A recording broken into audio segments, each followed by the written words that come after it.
watching the time just ticking. Clock runs around, days in and out, can't really call it living.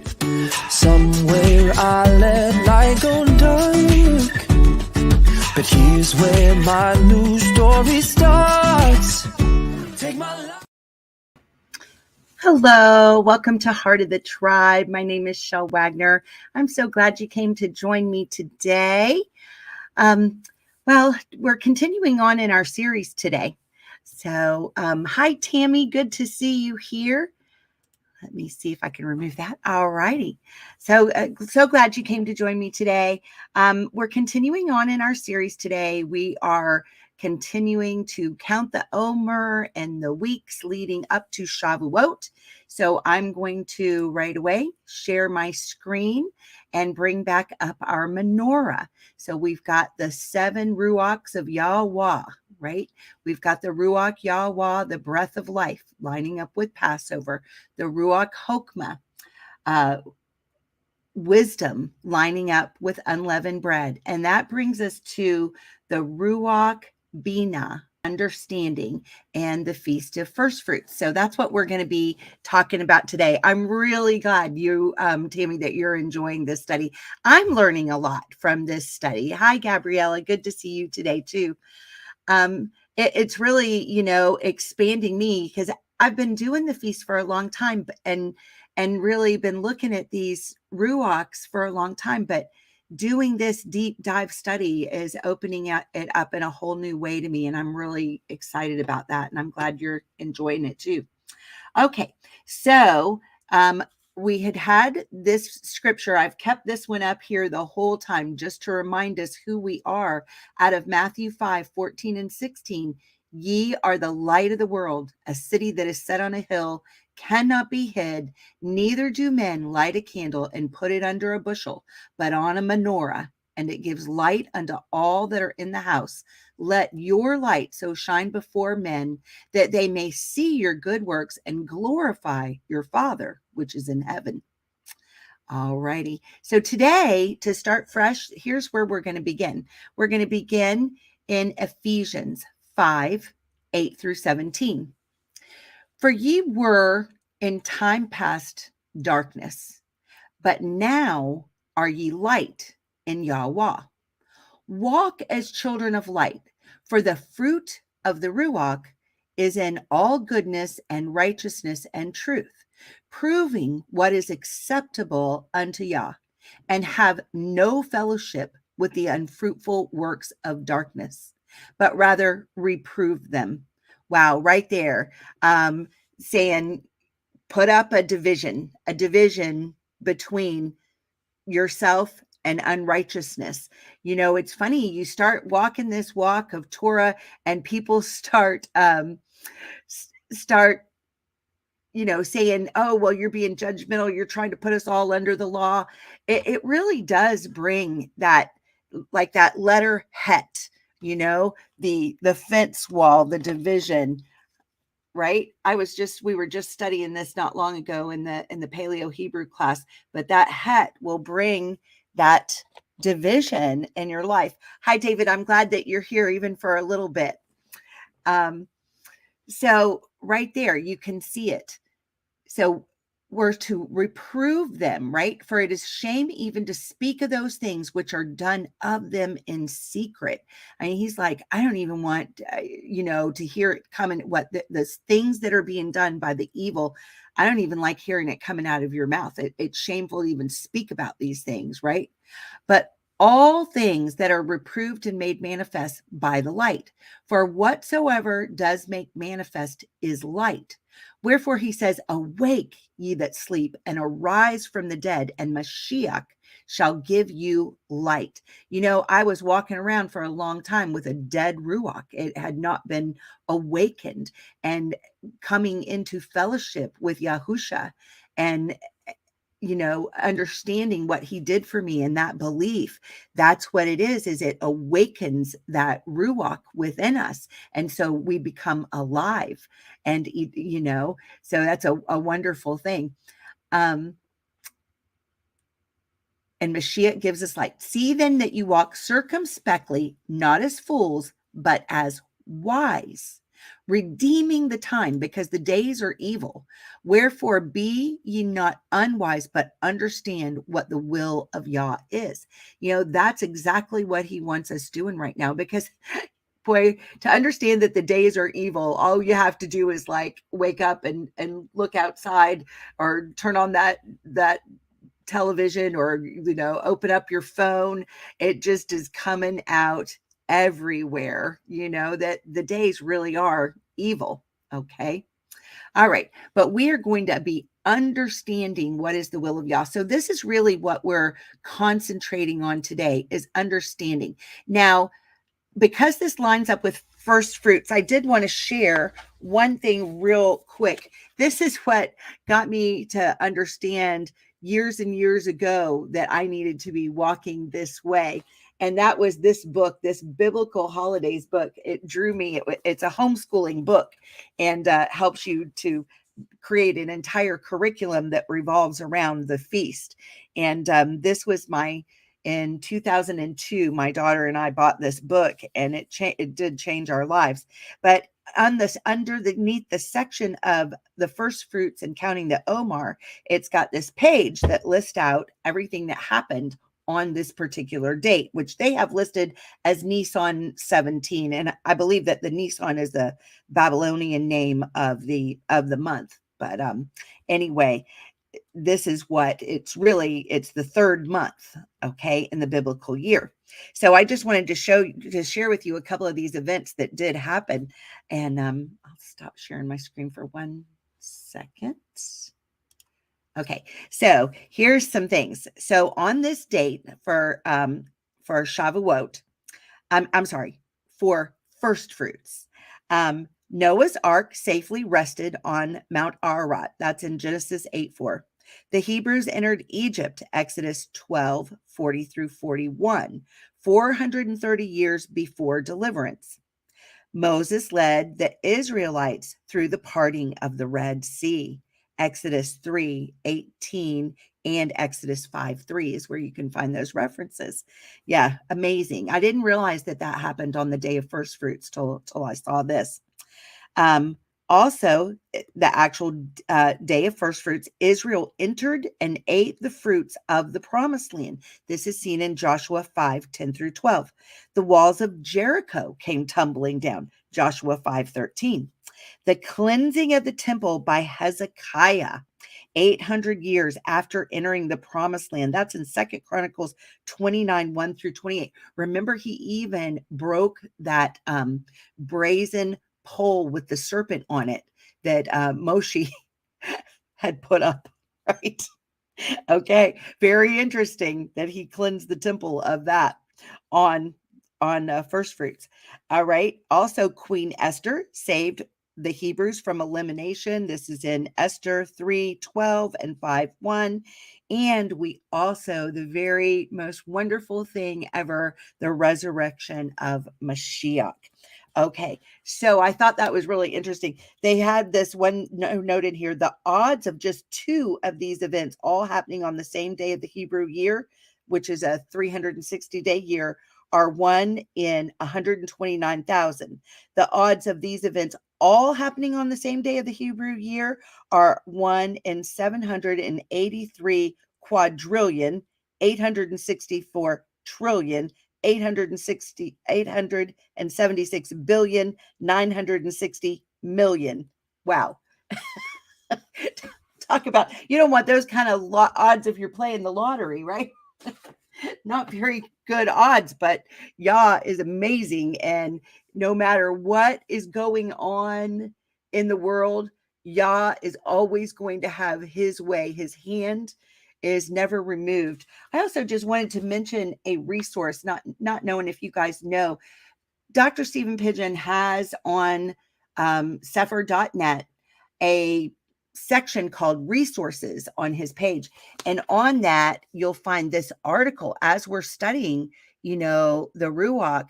This is really interesting how he digs into it, because he does some corresponding studies of the 7 names of the Ruach, the fruits and the gifts that we find in Corinthians and in Galatians. So I just wanted to mention that you can find this on his website so that you can see it for yourself. Okay, so let me see where I want to go now with this. All right, so I'm going to share my screen again. So we're looking at the Ruach Binah, understanding first fruits. Well, what is that first fruits? And what is it the most important thing to understand?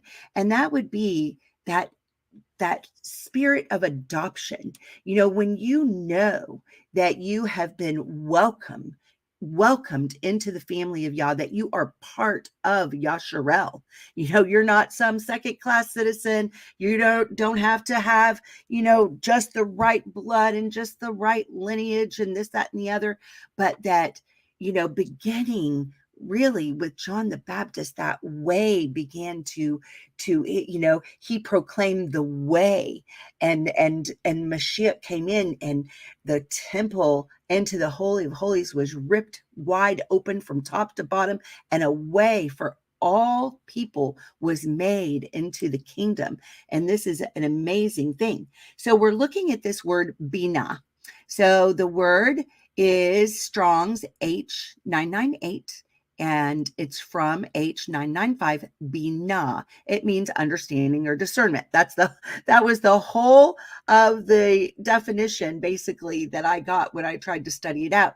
So when I dug then into the primitive root and I thought about it, this is kind of the definition that I was able to put together to understand this. So it means to have the ability to separate something mentally, to distinguish between one thing and another thing, to have the ability to consider and discern a matter, to understand in a way that enables you to teach or instruct, to observe a matter and have perception on the situation, and therefore make or deal wisely in a matter. It's to have insight, discretion, and the ability to deal with situations intelligently. Okay. So here's some scriptures that I found after, you know, I came up with my definition after I studied the scriptures and studied it out and looked at the word. And so here was what I was studying to come up with this definition. In Deuteronomy 4:1-6. Now, therefore, hearken, O Yasharel, unto the statutes and unto the judgments, which I teach you for to do them, that you may live and go in and possess the land which Yahweh Elohai of your fathers gives you. You shall not add unto the word which I command you, neither shall you diminish aught from it, that you may guard the commandments of Yahweh Elohaikum, which I command you. Your eyes have seen what Yahweh did because of Baal Peor. For all the men that followed Baal Peor, Yahuwah Eloheka has destroyed them from among you. But ye that did cleave unto Yahuwah Elohim are alive, every one of you this day. Behold, I've taught you commandments and judgments, even as Yahweh Elohai commanded me, that you should do so in the land whither you go to possess it. Guard therefore and do them, for this is your wisdom and your understanding in the sight of the nations. Right? It's a witness. When we act with understanding, it is a witness in the heavenly realm and in the natural realm. In the sight of the nations, which shall hear all these statutes and say, surely this great nation is a wise and understanding people. It's a witness that you're a wise and understanding people.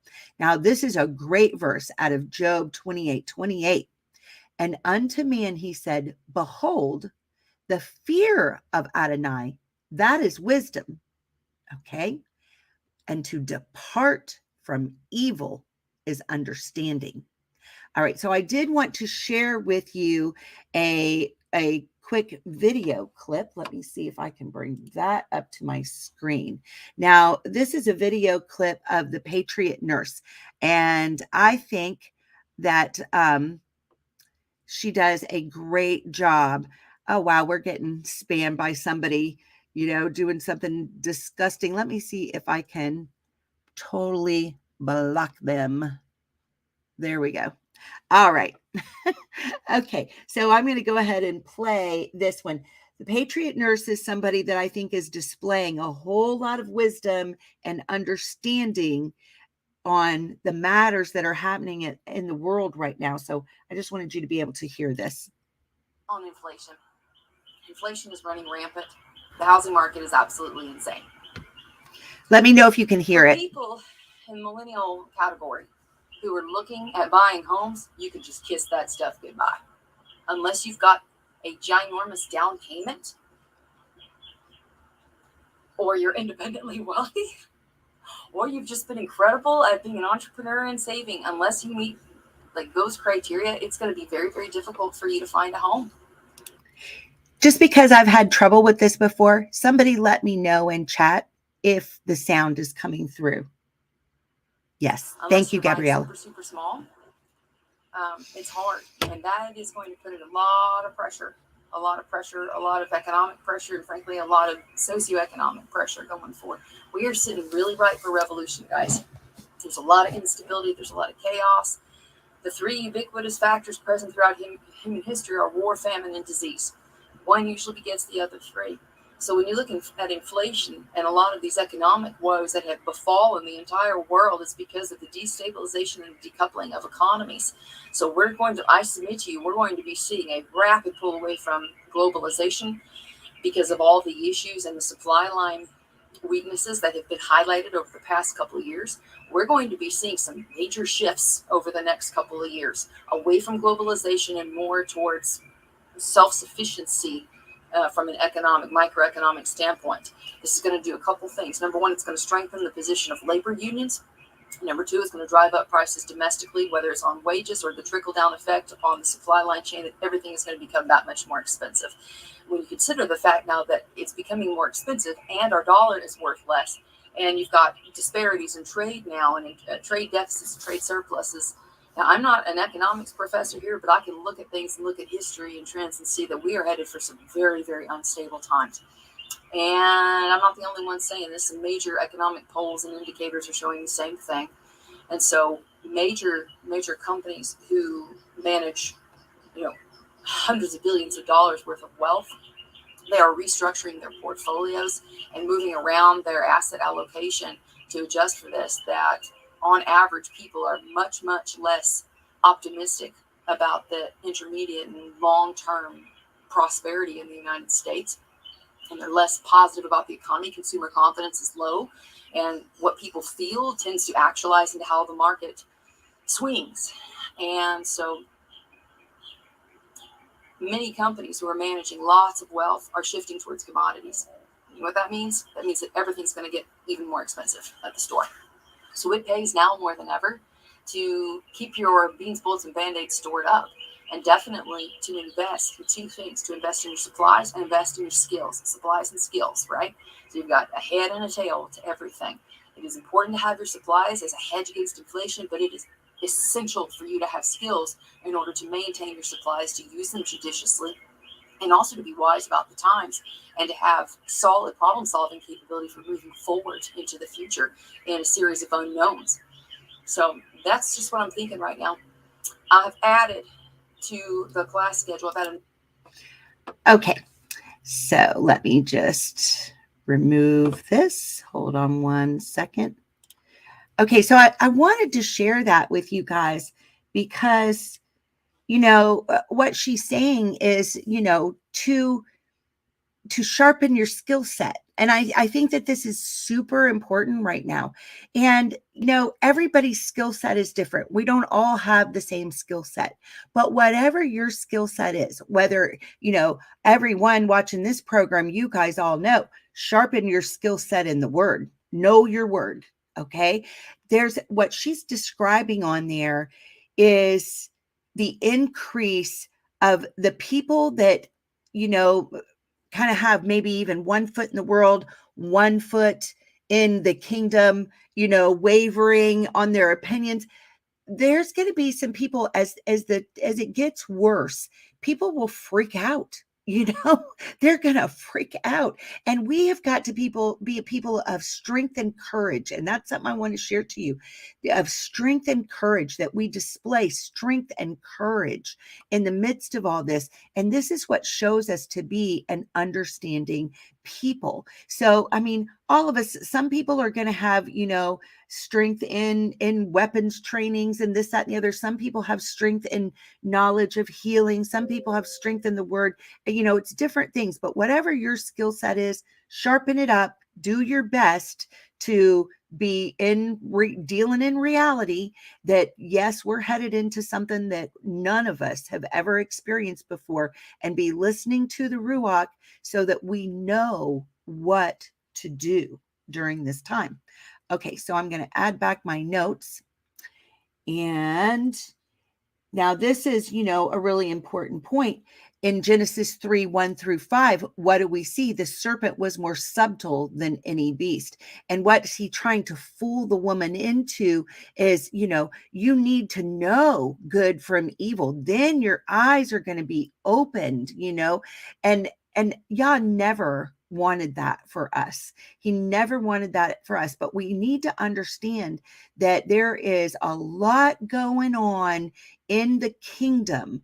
And when we look at this, Mark 11:12 says, and from the days of Yochanan the baptizer, I was talking about this earlier, until now, the kingdom of heaven suffers violence, and the violent take it by force.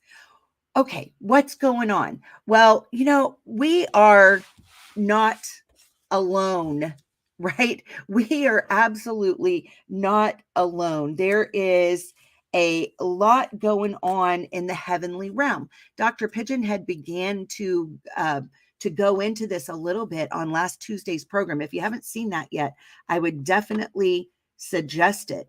Okay, so this kingdom suffering violence. It's interesting. I want to see if I can show you. There's a book that I've read through once, and I'm starting to go through again a little bit. And it's this one. It's called Birthright by Timothy Alberino. It is very interesting as far as insight into that supernatural realm where, things are happening here.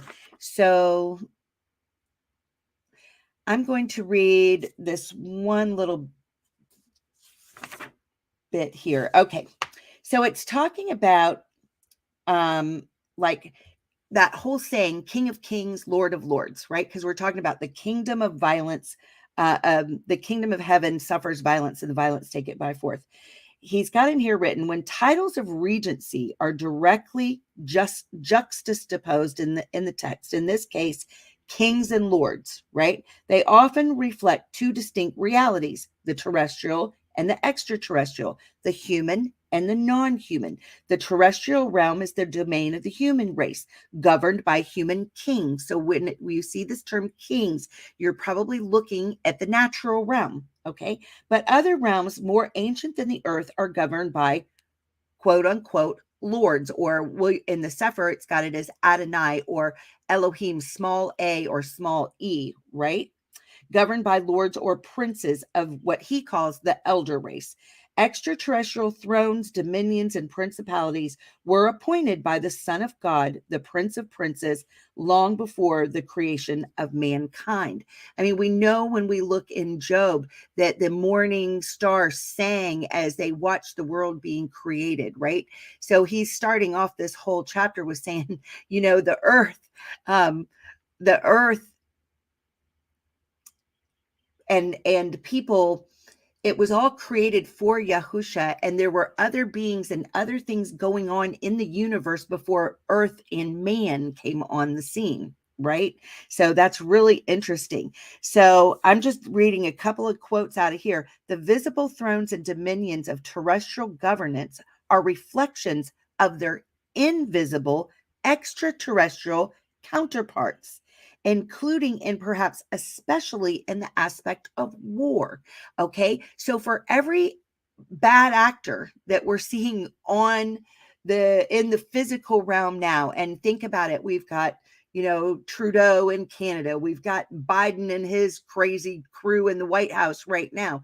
You've got over in England, the prime minister there. I mean, just think about these, Merkel, yeah, all these players, Macron over in France. Okay, there's an entity in the heavenly realm that is acting with them and influencing everything. And we don't want to forget about that. So, keep that in mind as we're having this discussion. Okay, so as we're looking at this, Mark 11:12, and from the days of Yochanan the baptizer until now, the kingdom of heaven suffers violence, and the violence take it by force. So I wanted to look at this definition in the Greek. So, when you go to Strong's, when it's got the H, it means it's a Hebrew word. When it's got a G, it means it's a Greek word. We're looking at a Greek word. So we get a Thayer definition instead of a Brown Driver Driggs. And so the first one we're looking at is violence, and it is biazo. And the Thayer definition means to use force, to apply force, to inflict violence upon. Okay. All right. So the kingdom of heaven suffers violence. And then the violence. So it's suffering force being inflicted upon it. The kingdom of heaven is having something inflicted upon it. Okay. Now, and the violent take it by force. So what is the violent? Biastes. So this is like, the violence is having something inflicted. The violent are doing the inflicting. Okay. So you can kind of think of it that way. All right. So now let's look at something here out of Joshua. Now, after the death of Moshe, the servant of Yahweh, it came to pass that Yahweh spoke unto Yahusha, the son of Nun, Moshe's minister, saying, Moshe, my servant, is dead. Now, therefore, arise, go over this Jordan, you and all this people, unto the land which I do give to them, even to the children of Yasharel. Every place that the sole of your foot shall tread upon, that have I given unto you, as I said unto Moshe. From the wilderness and this Lebanon, even unto the great river, the river Parath, all the land of the Hittim unto the great sea, toward the going down of the sun shall be your coast. There shall not any man be able to stand before you all the days of your life. As I was with Moshe, so I will be with you. I will not fail you nor forsake you. Now look at what he tells him. He tells him this 3 times. Okay. It's, sometimes you see something come, Yah say something in 3s when he says, like in Proverbs, there's, these things that he hates and he goes over, or sometimes you'll see, woe, woe, woe, right? I mean, it is like Yah shouting something. I mean, he is going to get his point across. So 3 times in this passage, we see, be strong and of a good courage. So starting back in Joshua 1:6, be strong and of a good courage, for unto this people shall you divide for an inheritance the land which I swore 7 oaths unto their fathers to give them. What are the 7 oaths? It came forth in the rainbow covenant. It comes forth in the 7-fold doctrine of all creation. If you've listened to Dr. Pigeon at all, you've heard him speak about this. This is what's being talked about here, right? You can find it out of Psalms 29. Okay, they're all there. It all has to do with this, the breaths, right, lining up. Also in Psalm 29, Joshua 1:7, only be strong and very courageous, that you may guard to do according to all the Torah, which Moshe my servant commanded you. Turn not from it to the right hand or to the left, that you may prosper whithersoever you go. The sefer of the Torah shall not depart out of your mouth, but you shall meditate therein day and night, that you may guard to do according to all that is written there. For then you shall make your way prosperous, and then you shall have good success. Have not I commanded you? Be strong and of a good courage. Be not afraid, neither be dismayed. So there's the fear and trembling. Oh my gosh, what's going to happen to me, right? A fear of death captivates people. This is why people get afraid. At the heart of fear is a fear of death, yours or someone else's. Okay, that's what it is. All right. But Yahusha died and defeated death, hell, and the grave once and for all. We are eternal beings. We have nothing to fear in death. Zero to fear. All that's going to happen when if somebody decides to kill this flesh, to be absent from the body is to be present with Yahweh. All right. That's it. What is there to fear? Absolutely nothing. So we have the ability to be strong, courageous, and not be dismayed. So what would it be to be dismayed? To be dismayed is like discouragement, oh, all this stuff is happening to us. They're taking away the food supply. They're locking people in their homes. They're, enforcing enslavement. They're, trying to round everybody up and put them in FEMA camps. Whatever it is that the enemy is doing, okay, whatever it is, they're going to steal the election again. They're going to, whatever it is, it does not matter. We are not of this world. We live in a different kingdom. Now, we're in the world and we have got to get along in it and do our job while we're here, but we are not of this world any longer, right? So we don't want to be dismayed, for Yahweh Eloheko is with you whithersoever you go. All right. He's never going to leave us or forsake us. So I wanted to look at this word about the command is be strong. It is H2388 in the Strongs and Brown Driver Briggs. It is pronounced hazak, right? Hazak. That is be strong. Hazak. It means to strengthen, prevail, harden, be strong, become strong, be courageous, be firm, grow firm, be resolute, be sore to press, be urgent to grow stout, grow rigid, to restore to strength, give strength, to strengthen, sustain, encourage, to make strong, make bold, encourage, to strengthen oneself, to put forth strength, use one's strength, to withstand, to hold strongly with. The command to have good courage is H553 in Strong's and the Brown Driver Briggs, and it's pronounced amatz. So what have we got? We've got hazak amatz, hazak amatz, hazak amatz. That's what he said in Joshua 3 times. Hazak amatz. All right.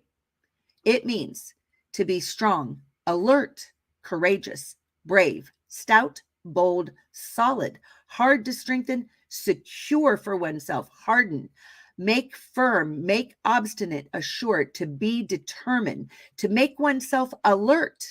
All right. I think that's very interesting.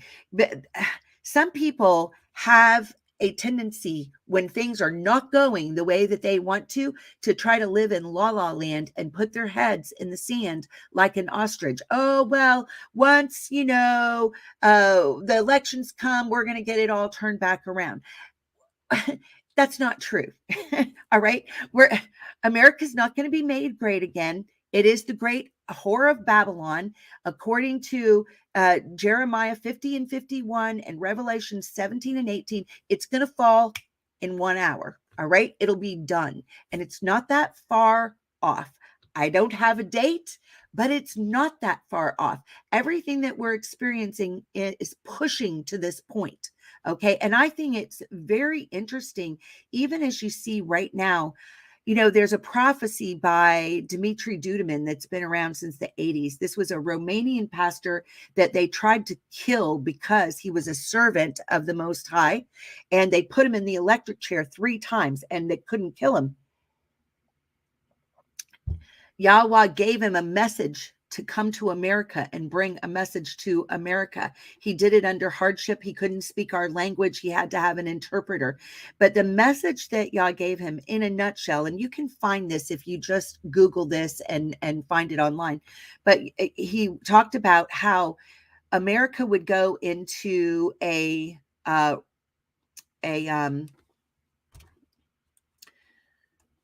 sorry, I'm messing with my screen, that America would go into an internal revolution, okay, that there would be unrest between people groups in America, one fighting another, and that as that happened and America was distracted, that the enemies of America would then attack America, okay? Now, I don't know if I'm sure you guys are watching what's happening right now over the whole Roe v. Wade situation. And they're saying this could take months to totally come out and play, to go ahead and resolve itself and have a final decision by the Supreme Court. But you can see even what their leaked decision. All right. Everything that I see being played out, I look at it and I look at a coin that's got the face of the pharaoh on either side of it. Right. I don't see it. I am a theocrat. I am not a Republican or a Democrat. I am a theocrat. And that means that I am a member of Yah's kingdom. I'm looking for what he's got going on, because I can see both sides being theater and playing against weather. I found it extremely suspicious. Not that I'm not all for Roe v. Wade being, reversed off the books, but the timing is extremely suspicious to me. And so now you've got one camp saying, oh, they're doing it because of the elections. They're afraid that us Republicans are going to get in there and win. I'm looking at the puppet strings that are above, that are in the heavenly realm. Okay. And America is cannon fodder.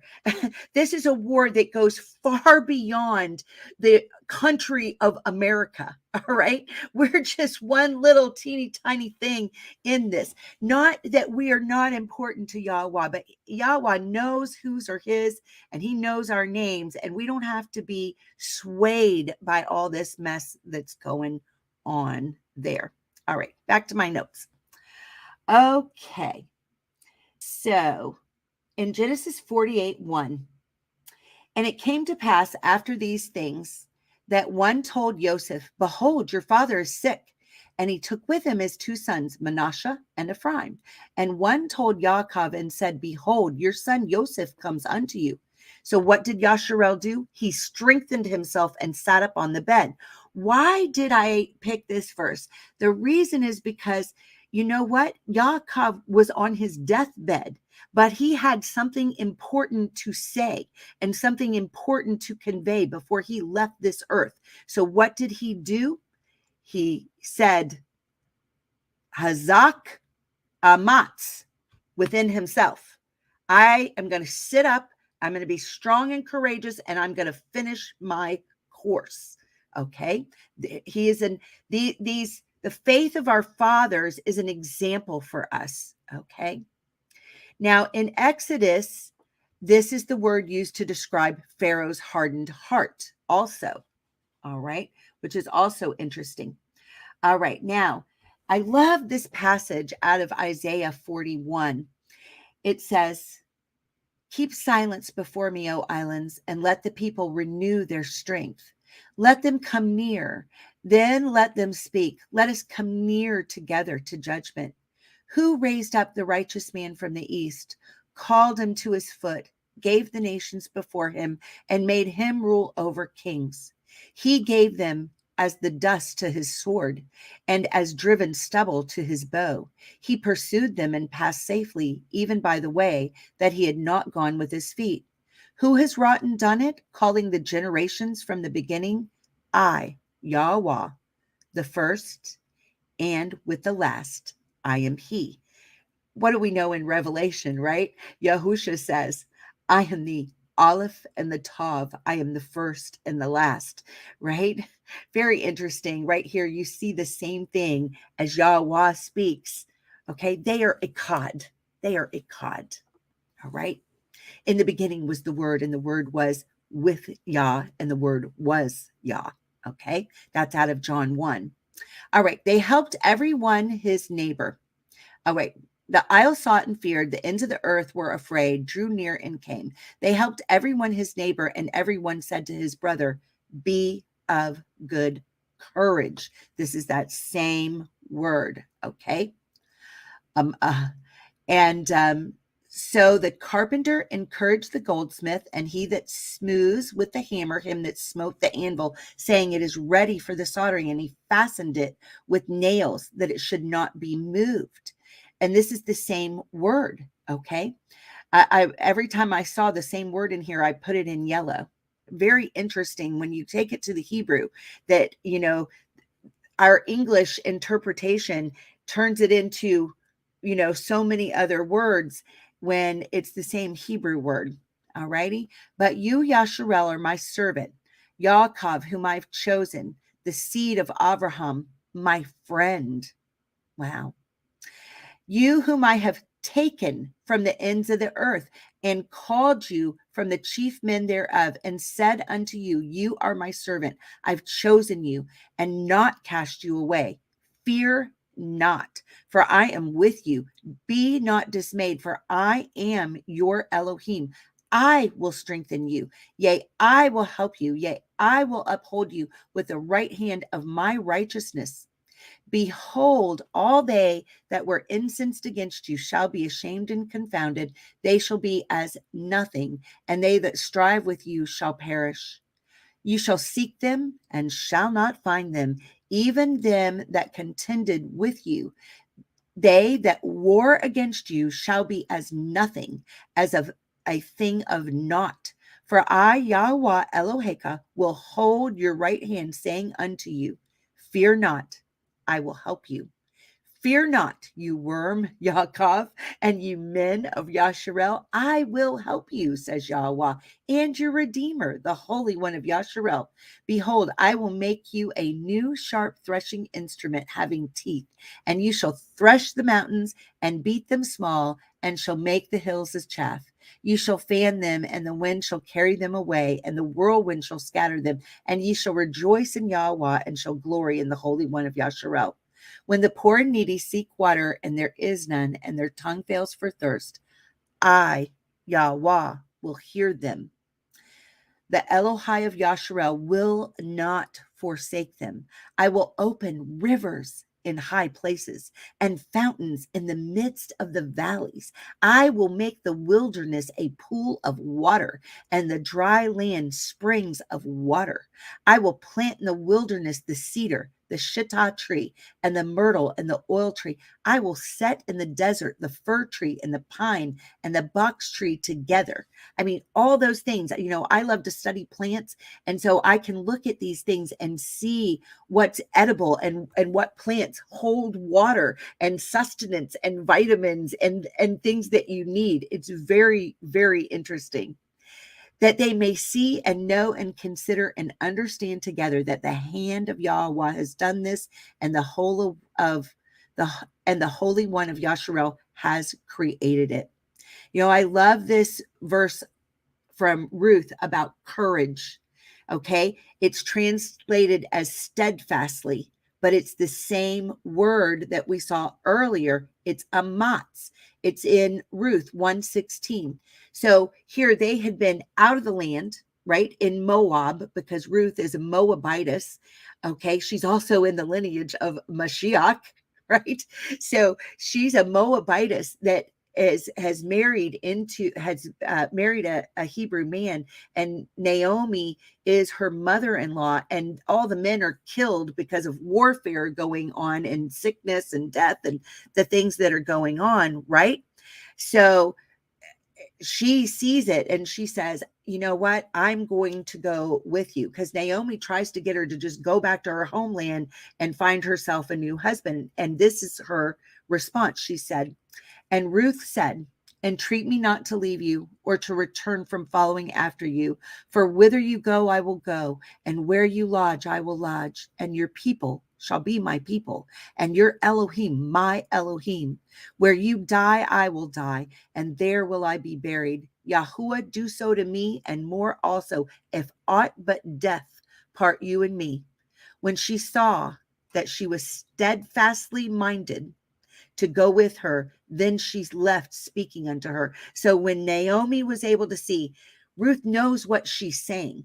She's acting with courage. That steadfastness that she saw is a courage. It's a matz. All right. She knew. She's like, I don't want the gods of Moab. I'm not interested in that. I'm leaving that behind. I'm going to walk with you, even it's into the unknown, because I can see the evidence of your Elohim in your life. And I want your Elohim to be my Elohim. And this is what Yahweh is calling us to do. All right. He's calling us to walk in this way that other people can see that our Elohim is the Elohim. All right. He's the Elohim. I wanted to read you something out of Jubilees. I love having my Sefer and having the lost books of the Bible. I wish it was on eSword so I could put it on the screen for you guys. But right now, the only one that there is a free version on eSword. It's available to everyone, but it does not have all the lost books of the Bible. It's just the 66. All right. So out of Jubilees 1, it says, and it came to pass in the first year of the exodus of the children of Yasharel out of Mitzrayim. Right? What was this? This was first fruits as they walked through the sea. Okay. In the 3rd month, on the 16th day of the month, that Elohim spoke to Moshe saying, okay, so what is this? This would be the 3rd month, would be Shavuot. Come up to me on the mount, and I will give you 2 sapphire stones of the Torah and of the commandments which I've written, that you may teach them. And Moshe went up to the mount of Elohim, and the glory of Yahweh abode on Mount Sinai, and a cloud overshadowed it 6 days. And he called to Moshe on the 7th day out of the midst of the cloud, and the appearance of the glory of Yahweh was like a flaming fire on the top of the mount. And Moshe was on the mount 40 days and 40 nights, and Elohim taught him the earlier and the latter history of the division of all the days of the Torah and of the testimony. He didn't just get that, the 10 commandments. I mean, he saw all of history, so interesting. And Yahweh said unto him, incline your heart to every word which I shall speak to you on this mount, and write them in a sefer, in order that their generations may see how I have not forsaken them for all the evil which they have wrought in transgressing the covenant which I established between me and you for their generations on this day on Mount Sinai. We are from an extremely rebellious heritage. We ourselves have been rebellious. We have walked in darkness, and thank Yahweh, we have been able to see the light and be translated out of that darkness and into his glorious light. But there's not a one of us that, to be able to understand that we were in grave transgression of the covenant, and yet he has had mercy on us and still has established his covenant with us despite our transgressions. How faithful he is.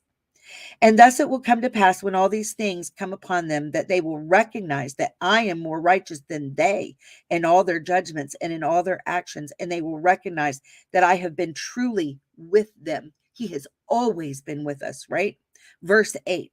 And do you write for yourself all these words which I declare unto you this day? For I know their rebellion and their stiff neck, before I bring them into the land of which I swore to their fathers, to Abraham and to Yitzhak and to Yaakov, saying, unto your seed will I give a land flowing with milk and honey, and they will eat and be satisfied, and they will turn to strange Elohim, to Elohim which cannot deliver them from aught of their tribulation. And this witness shall be heard for a witness against them, for they will forget all my commandments, even all that I command them, and they will walk after the other nations, and after their uncleanness, and after their shame, and will serve their Elohim, and these will prove unto them an offense and a tribulation and an affliction and a snare. That's exactly what all this has been. And many will perish, and they will be taken captive and will fall into the hands of the enemy, because they've forsaken my ordinances and my commandments and the feast of my covenant and my Shabbaoth and my holy place, which I have sanctified for myself in their midst, and my tabernacle and my sanctuary. What is the tabernacle? We are the living stones tabernacle, right? It's his people.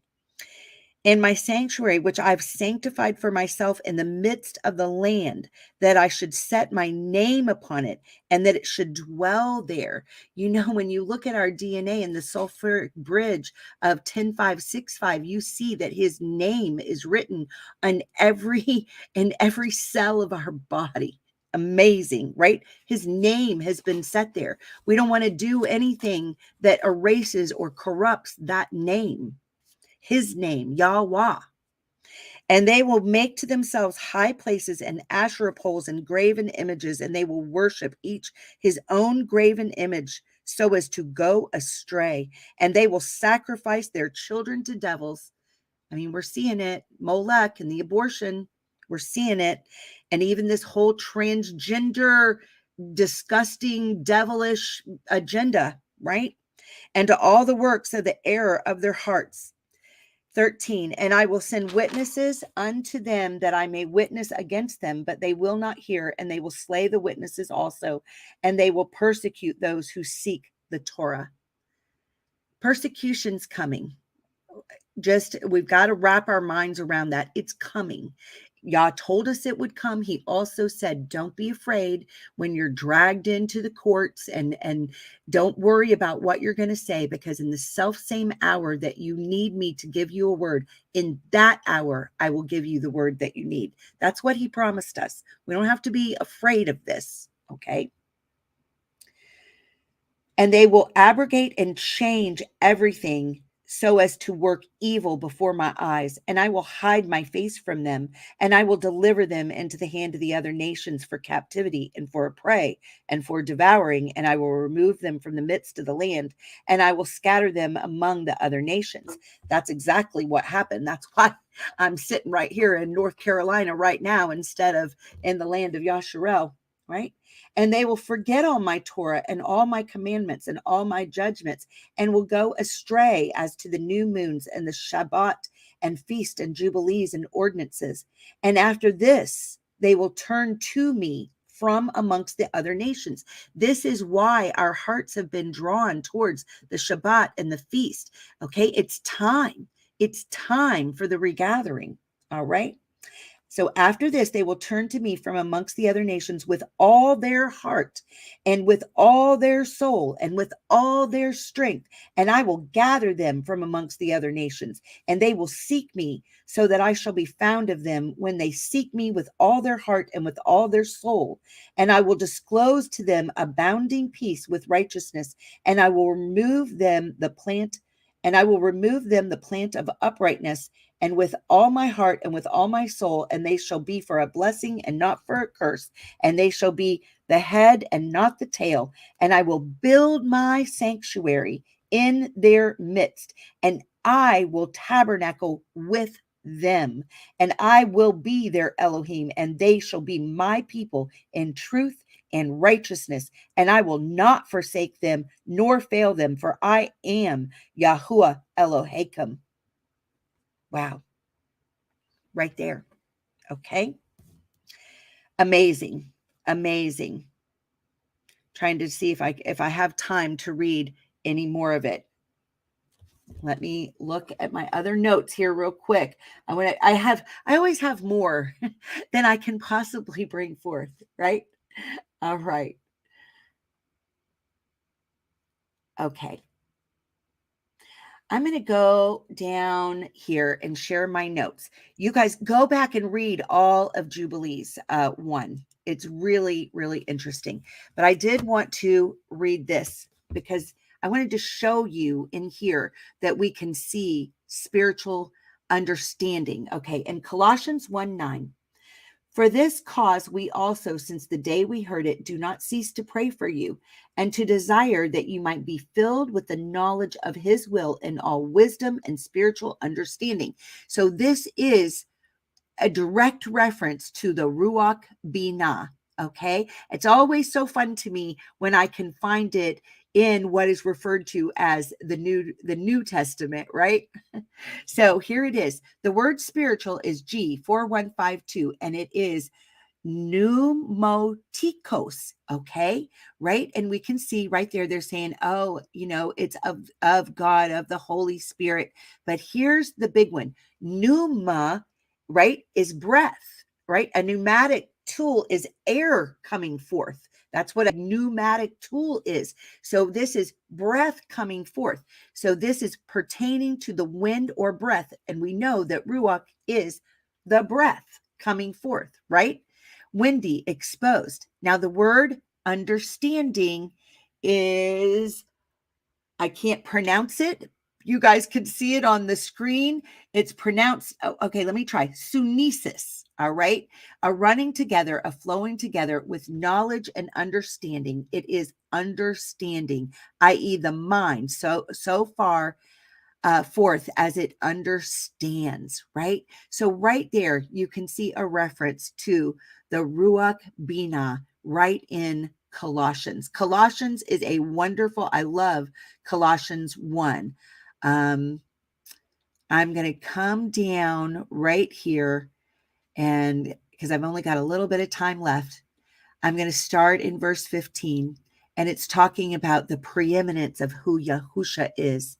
He is the image of the invisible Elohim, the firstborn, the first fruits, right, of every creature. For by him were all things created that are in heaven and that are in earth, visible and invisible to us, right? Whether they be thrones or dominions or principalities or powers, all things were created by him and for him. And he is before all things, and by him all things consist. And he's the head of the body, the called out assembly, who is the beginning, the firstborn from the dead, that in all things he might have the preeminence. For it pleased the Father that in him should all fullness dwell, and having made peace through the blood of his cross, by him to reconcile all things unto himself. By him I say, whether they be things in earth or things in heaven. All right. And you that were sometime alienated and enemies in your mind by wicked works, yet now he has reconciled in the body of his flesh through death to present you holy and unblameable and unprovable in his sight. If you continue in the faith, grounded and settled, and be not moved away from the hope of the Besserah, which you have heard and which was preached to every creature which is under heaven. All right. Well, I'm sorry, I am out of time for today. Thank you, everybody who came to join me. Ashley, I see your question about the fig tree. I'm going to make myself a note to address that. Okay. So I'll do what I can to make sure that gets addressed. All right. Thank you guys for joining me today. Enjoy your Shabbat. Enjoy the rest of your week. And I hope to see you again Tuesday and Thursday right here. All righty. Bye, guys.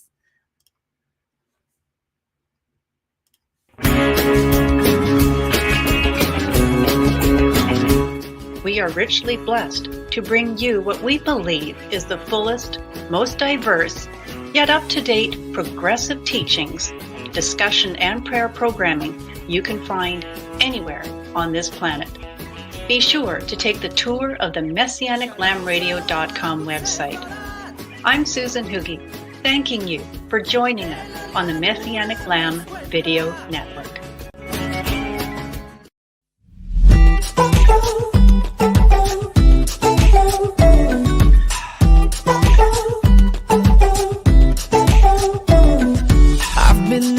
Head in the sand, watching the time just ticking.